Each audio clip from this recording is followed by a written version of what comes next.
Hi guys. Well, today I wanted to have a quick look at Sony PlayStation Now.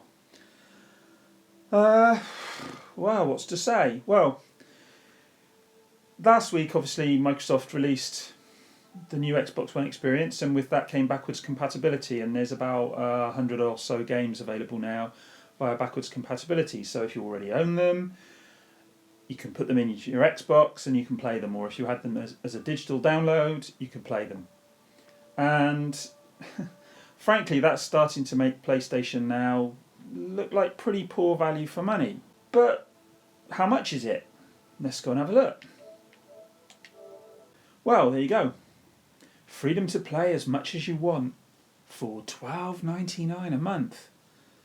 Well, okay, that doesn't seem too bad on the face of it, but $12.99 a month for old games? Do you really want to be playing $12.99 a month? Well, I don't know, let's have a look at some of the games. We've got Bioshock Infinite, Uncharted, Drake's Fortune, The Last of Us, God of War Ascension, and I think there's some other God of War games in there as well. But you know what? If you had a PlayStation 3, you would already have these games. And if you didn't, and you've bought a PlayStation 4, there's a good chance you're going to have the Nathan Drake collection and the remastered version of The Last of Us. So, in both those circumstances, why would you bother having a rental service that provided those games that you will have already either bought for the PS3 or bought for the PS4? And then, like I say, God of War, okay, that one might be worthwhile for me and people like me who didn't have a PS3 but have a PS4. But you know what? For $12.99 a month, when you compare it to, for instance, Nvidia have a streaming service for games now, and that's what I think about £6, £7 a month, something like that. It's roughly half of what Sony's service is. Now, okay, it's got a smaller selection, and obviously it hasn't got the PlayStation exclusives, but it's half the price. You know, and then you compare it again against Microsoft's offering. And okay, I know Microsoft messed up at the beginning and they didn't have backwards compatibility from the beginning, but they are starting to roll it out now. And as I say, there's 100 games already, which I think is more than what's on this service at the moment. So it's 100 games already available for the Xbox One for, in effect, free. Or if you want to go out and buy a game that you didn't already have and play it on your Xbox One, you can pick those games up now for peanuts.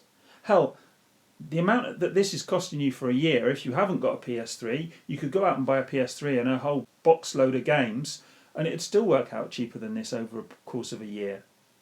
So, you know, it does start to look very expensive. And then you compare it to other streaming services that, you know, not gaming services, services like Netflix or Amazon Prime Video. Okay, Amazon's a strange one because you've got all the stuff tied up with the deliveries and so on. But if you look at Netflix, that's what, around about £6, £7 a month. Again, it's on a par with Nvidia's offering. Again, it's a lot cheaper for a service that you can compare. Okay, I know it's not games, but it's comparable. So all the comparable services, whether it be from games or whether it be relating to films and TV, are roughly half the price, or if you're factoring in Xbox backwards compatibility, in effect free. And then you look at going out and buying a PS3, as I say, that works out cheaper too. So who exactly is this appealing to? I find it hard to get my head around it because I've got at least two people I know who are owners of the PS4 who won't even look at this. And then there's me, and I have to say I won't even look at it because at this price, $12.99 a month, I can't justify it. Not with all the other things I'm already subscribing to. Now, if they halved it, if they made it say, I don't know, $5.99 a month, $6.99 a month, yeah, you know, I would consider it because there are some games on here that I haven't played. The God of War games I've never played. There's a few others as well. I think there's Ninja Gaiden 2 was on here, which I've not played.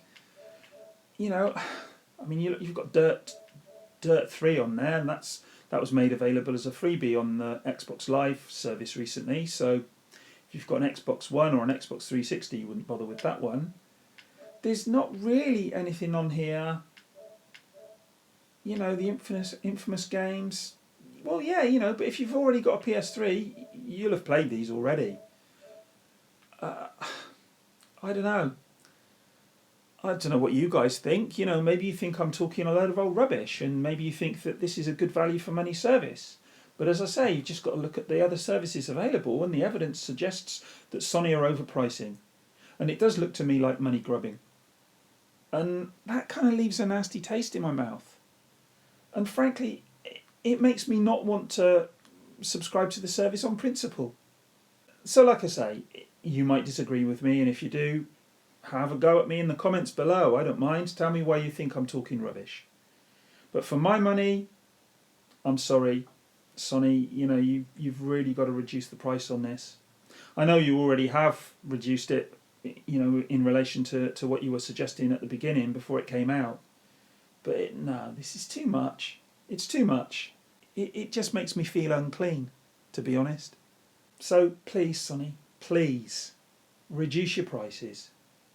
Take it down to about £6 a month and you'll get a lot more customers. I promise you you'll get a lot more customers. Alright, that's all I've got to say for now. I'll speak to you guys again soon. Bye.